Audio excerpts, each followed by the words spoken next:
উচ্চ মাধ্যমিক দর্শন পরীক্ষা আর মাত্র কটা দিন বাকি। এই শেষ মুহূর্তে আমি তোমাদের কিছু গুরুত্বপূর্ণ বিষয় নিয়ে আলোচনা করব। দর্শন পরীক্ষায় তোমরা কোন কোন জায়গায় ভুল করো এবং ফুল মার্কস পেতে গেলে কোন কোন বিষয়গুলিতে নজর রাখা উচিত, এই বিষয়গুলি নিয়ে আজকে আমি আলোচনা করব। ভিডিওটি তোমাদের জন্য অত্যন্ত গুরুত্বপূর্ণ হবে, ভিডিওটি স্কিপ করবে না। যারা দর্শনে ফুল মার্কস পেতে চাও অবশ্যই ভিডিওটি শুরু থেকে শেষ অবধি দেখো। তো চলো আমরা কথা না বাড়িয়ে মূল আলোচনায় চলে যাই। আমি একদম সিলেবাসের প্রথম থেকে শেষ পর্যন্ত অধ্যায় ভিত্তিক তোমাদের ভুল হয় কোন কোন বিষয়ে সেগুলি আলোচনা করছি। দেখো, নিরপেক্ষ বচনের প্রথমে আমরা যদি বলি যে বচন অধ্যায় থেকে, তাহলে নিরপেক্ষ বচনের কয়টি অংশ, এরকম যদি প্রশ্ন থাকে তাহলে তোমরা 3টে অংশ বললেও ভুল হবে না বা 4টে অংশ বললেও ভুল হবে না। এখানে অপশান যদি 3 বা 4 থাকে তুমি যে কোনোটা দিলেই সঠিক হবে। তোমাদের মধ্যে অনেকেরই প্রশ্ন থাকে যে দুটো অপশান কখনো ঠিক হয়? হ্যাঁ, অনেক সময় দুটো অপশান ঠিক থাকে এবং সেক্ষেত্রে দুটোতেই নম্বর পাওয়া যায়। তবে প্রশ্নের ভাষাটা তোমাকে বুঝতে হবে। প্রশ্নে যদি বলা থাকে আদর্শ নিরপেক্ষ বচনের কয়টি অংশ, তাহলে অবশ্যই বলবে 4টে অংশ। যদি বলা হয় বিশিষ্ট নিরপেক্ষ বচনের কয়টি অংশ, মানে যেসব নিরপেক্ষ বচনের উদ্দেশ্যে নামপদ ব্যবহার করা হয় সেই সব ক্ষেত্রে মানে বিশিষ্ট নিরপেক্ষ বচনের কয়টি অংশ, এরকম যদি বলা হয় তাহলে বলবে 3টে অংশ। কিন্তু যদি বলা হয় নিরপেক্ষ বচনের কয়টি অংশ, এখানে বিশিষ্টও বলা হলো না বা এখানে আদর্শ নিরপেক্ষও বলা হলো না, শুধুমাত্র বলা হলো নিরপেক্ষ বচনের কয়টি অংশ, এক্ষেত্রে তুমি 3 দিলেও হবে, 4 দিলেও হবে। এই গেল একটা বিষয়। এবার এই অধ্যায় থেকে তোমাদের একটা গুরুত্বপূর্ণ প্রশ্ন আসে, সেটা হলো বচন কি? বচন হলো ভাষায় প্রকাশিত অবধারণের রূপ। আর একটা প্রশ্ন তোমরা গোলমাল পাকিয়ে ফেলো, সেটা হলো যুক্তি কি? যুক্তি হলো ভাষায় প্রকাশিত অনুমান। এই দুটো মনে রাখবে। ভাষায় প্রকাশিত অনুমান হলো ড্যাশ, তোমাদের এইভাবে দিয়ে অপশান দেয়, তখন বলতে হবে যুক্তি। আর যদি থাকে ভাষায় প্রকাশিত অবধারণ হলো ড্যাশ, তখন বলতে হবে বচন। এই প্রশ্নটা তোমরা অনেক সময় গোলমাল পাকাও, মনে রাখবে। আর তোমরা বচনের ক্ষেত্রে গোলমাল পাকাও একটা জায়গায়, সেটা হলো লাল কাক নেই। কোনো বাক্যে যদি নেই থাকে তাহলে উদ্দেশ্যবিধ পাল্টায়। এটা কিন্তু নিয়ম নয় যে নেই থাকলেই উদ্দেশ্যবিধ পাল্টাবে। যেমন ধরো লাল কাক নেই বা সাদা হাতি আছে, এই ধরনের যদি কোনো বাক্য থাকে তাহলে সেক্ষেত্রে তোমাদের উদ্দেশ্য এবং বিধেয়টাকে চিনে নিতে হবে। এক্ষেত্রে উদ্দেশ্য তোমরা ঠিক করবে কিভাবে? দেখবে কোনো একটা বাক্যে যার সম্পর্কে কিছু বলা হয় সেই হলো উদ্দেশ্য, এবং উদ্দেশ্য সম্পর্কে যেটা বলা হয় সেটা হলো বিধেয়। যেমন ধরো লাল কাক নেই, এখানে কার সম্পর্কে বলা হয়েছে? কাক সম্পর্কে বলা হয়েছে, তাই কাক পরে থাকলেও সেটা উদ্দেশ্য। লাল কাক নেই, কাকটা পরে বলা হয়েছে, তবুও এটা উদ্দেশ্য, তাই কাক আগে আসবে, কোনো কাক নয় লাল। বা সাদা হাতি আছে, এক্ষেত্রে সাদা হাতি আছে, তাহলে কার কথা বলা হয়েছে? এখানে হাতির কথা বলা হয়েছে, তাই হাতি উদ্দেশ্য। এখানে আয় বচন হবে, আছে থাকলে আয় বচন করবে, আর যদি নেই থাকে তাহলে ই বচন করবে। কোনো কোনো হাতি হয় সাদা, কিন্তু যদি বাক্যটাই এরকম থাকে লাল ফুলের গন্ধ নেই, লাল ফুলের গন্ধ নেই, এখানে উদ্দেশ্য কি? উদ্দেশ্য হলো লাল ফুল, তাই এখানে কিন্তু চেঞ্জ হবে না। নেই থাকলেই যে চেঞ্জ হবে এমন কোনো নিয়ম নেই, যে কারণে তোমরা মনে রাখবে কোনো বাক্যে যদি নেই বা আছে থাকে তাহলে উদ্দেশ্য কোনটা, মানে কি দিয়ে প্রশ্ন করে নেবে, বা কার সম্পর্কে বলা হয়েছে এই বাক্যে সেটা প্রশ্ন করে নেবে বাক্যটাতে, তাহলে দেখবে তোমরা উদ্দেশ্যটা পেয়ে যাবে। সেই উদ্দেশ্যটাকে সবসময় আগে লিখবে। এই গেল একটা বিষয়। তোমাদের অনেকেরই প্রশ্ন ছিল এটা, আছে বা নেই থাকলে কিভাবে আমরা বচন করব, বলে দিলাম। আর একটা বাক্যে তোমরা ভুল করো অনেক সময়, সব ভালো যার শেষ ভালো। এই যে যার শব্দটি যেখানে থাকবে সেই অংশটা আগে চলে আসে। বাক্যের ক্ষেত্রে যার কথাটা পরে বসানো যায়, কিন্তু বচন করার সময় যার বা যে জটিল বাক্য যেগুলি আছে সেখানে যে বা যার, যাহার, তাহার, এই যে যার, যাহার এই বিষয়গুলি আগে চলে আসে। তাহলে এখানে যার শেষ ভালো তার সব ভালো, মূল বাক্যটা হলো যার শেষ ভালো তার সব ভালো। তাহলে কি হবে? বচনটা হবে সকল বস্তু যার শেষ ভালো হয় ভালো বস্তু, এভাবে করবে। আর একটা বিষয় তোমরা মনে রাখবে, যদি বাক্যে যদি তাহলে থাকে, মানে যদি কেউ মানুষ হয় তাহলে সে অমর নয়, যদি কেউ মানুষ হয় তাহলে সে অমর নয়, এরকম যদি তাহলে দিয়ে যদি বাক্য থাকে তাহলে সেই বাক্যে তোমরা এ বচন করবে অথবা ই বচন করবে। যদি বাক্যটি হ্যাঁ বাচক হয় এ বচন করবে, আর যদি বাক্যটি না বাচক হয় তাহলে ই বচন করবে। যেমন ধরো, যদি কেউ মানুষ হয় তাহলে সে অমর নয়, কি করবে? কোনো মানুষ নয় অমর। আর যদি বাক্যটি এরকম হয়, যদি এটি গোলাপ হয় তাহলে এটি সুগন্ধি, তাহলে কি করবে? এ বচন করবে, সকল গোলাপ হয় সুগন্ধি। এরপর তোমরা আরেকটা জায়গায় ভুল করতে পারো, খুব অল্প আর অল্প যদি থাকে তাহলে খুব কথাটা যদি ব্যবহার করা থাকে তাহলে গুণের পরিবর্তন করবে। কোনো বাক্যে যদি খুব অল্প, খুব কম এরকম কোনো থাকে তাহলে তোমরা কি করবে? গুণের পরিবর্তন করবে। বাক্যটি যদি মনে হয় হ্যাঁ বাচক তাহলে করবে নাবাচক মানে ও বচন, যদি বাক্যটি নাবাচক থাকে তাহলে করবে আয় বচন মানে হ্যাঁ বাচক বচন। এরকম আর একটি ক্ষেত্রে তোমরা অনেকেই ভুল করে থাকো, সেটা হলো একটি গরু গৃহপালিত, এরকম যদি কোনো বাক্য থাকে তাহলে অবশ্যই বাক্যটিকে এ বচন করবে, সকল গরু হয় গৃহপালিত। এখানে তোমাদের প্রশ্ন হতে পারে, একটি গরু গৃহপালিত এটা কেন আমরা সকল গরু করব? এটা তো আয় বচন হবে, কোনো কোনো গরু হয় গৃহপালিত না। এই ক্ষেত্রে একটি যদি থাকে আর একটির মধ্যে দিয়ে যদি সমগ্র শ্রেণীটাকে প্রকাশ করে তাহলে অবশ্যই সেখানে তোমরা এ বচন করবে। একটি গরু গৃহপালিত বা একটি গরু তৃণভোজী, এরকম মানে তার জাতিটাকে যদি বোঝায়, একটির মধ্যে দিয়ে তার শ্রেণীকে যদি বোঝায় তাহলে অবশ্যই সেটা এ বচন করবে। তাহলে একটি গরু গৃহপালিত যদি হয় করবে সকল গরু হয় গৃহপালিত।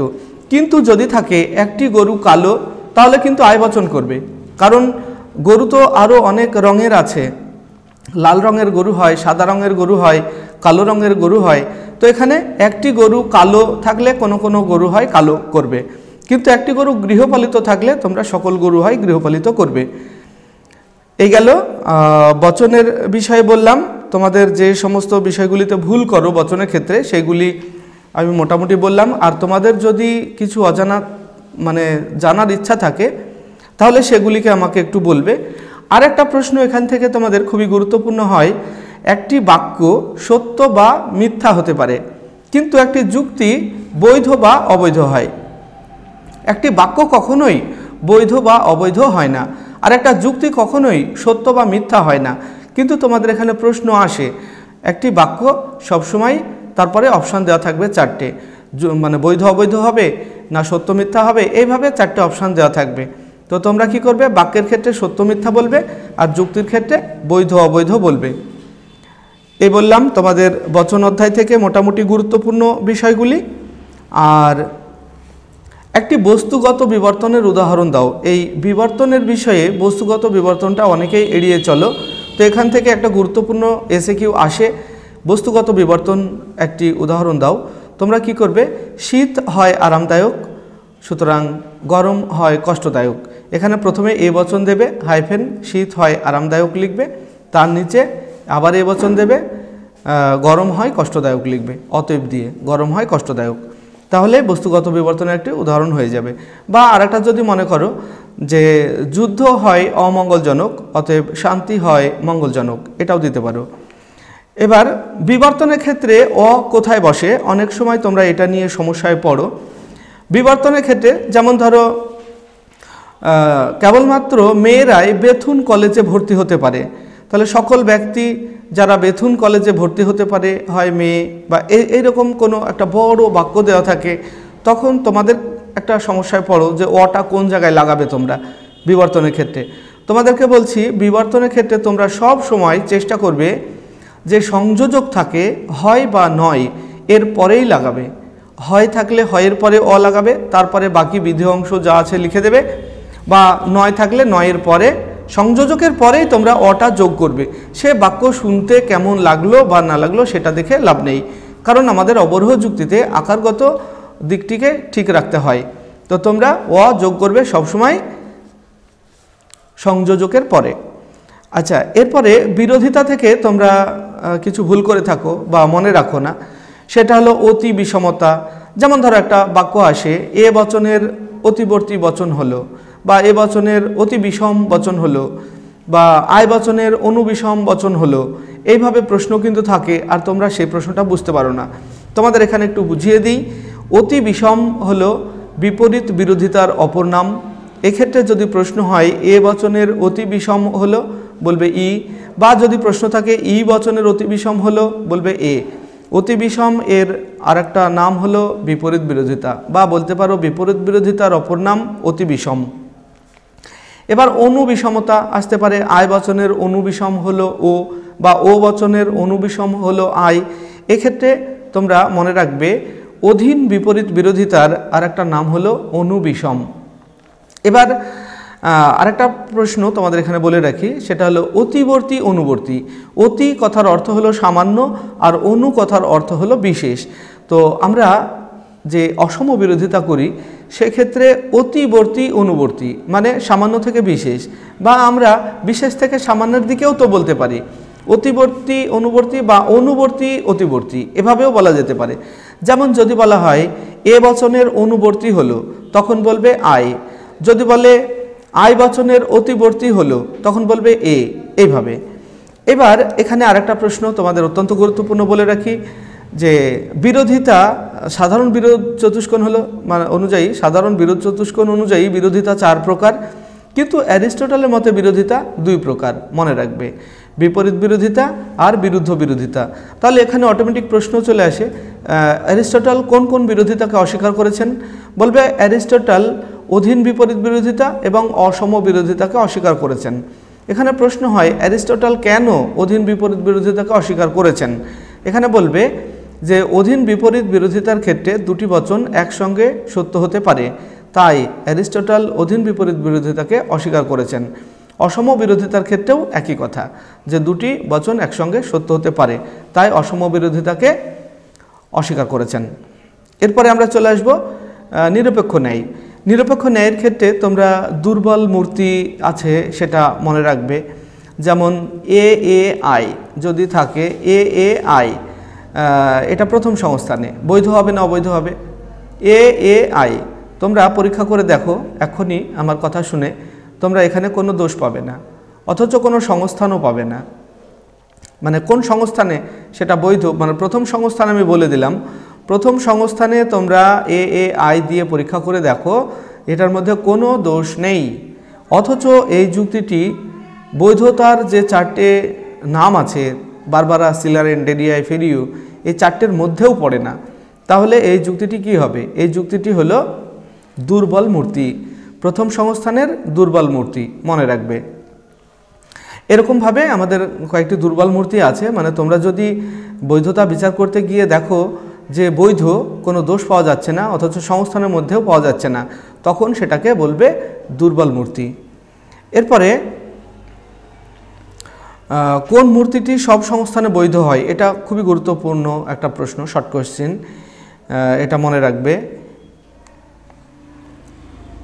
EIO হবে সম্ভবত, এটা হবে EIO, সব সংস্থানে বৈধ মূর্তি। এরপরে যুক্তিবাক্য ও সিদ্ধান্তের ভিত্তিতে মূর্তির সংখ্যা। এখানে একটা প্রশ্ন আসে, মানে বৈধ মূর্তির সংখ্যা কটা? তোমরা বলবে বৈধ মূর্তির সংখ্যা হলো 19টি। যদি বলে যে মূর্তির সংখ্যা কটি, বলবে 64টি। আর যদি বলা হয় যুক্তিবাক্য ও সিদ্ধান্তের ভিত্তিতে মূর্তির সংখ্যা কটি, তখন বলবে 256টি। মানে এক একটা মূর্তি থেকে আবার 4টে করে মূর্তি বের হয়। যদি প্রশ্নে উল্লেখ থাকে যুক্তিবাক্য ও সিদ্ধান্তের ভিত্তিতে মূর্তির সংখ্যা কত, বলবে 256। আর যদি নর্মালি জিজ্ঞাসা করা হয় নিরপেক্ষ ন্যায়ানুমানে মূর্তির সংখ্যা কত, বলবে 64। আর যদি বলা হয় বৈধ মূর্তির সংখ্যা কটি, বলবে 19টি। এরপর সংক্ষিপ্ত ন্যায় তোমরা মনে রাখবে, এটা আমি সংক্ষিপ্ত ন্যায়ের একটা ভিডিও দিয়েছি। সংক্ষিপ্ত ন্যায়টা অবশ্যই তোমরা মনে রাখবে। দুটো বাক্য দেওয়া থাকে, আর একটা উহ্য থাকে। সেই উহ্য বাক্যে আমরা কি বচন করব সেটা যদি তোমরা বলো, আমি একটু বলে দিচ্ছি। দুটো বাক্য দেওয়া আছে, ধরো একটা এ একটা ই, তাহলে উহ্য বাক্যটি তোমরা কি করবে, এখানে তোমরা মাইনাস প্লাসের যে ফর্মুলা আছে সেটাকে কাজে লাগাতে পারো।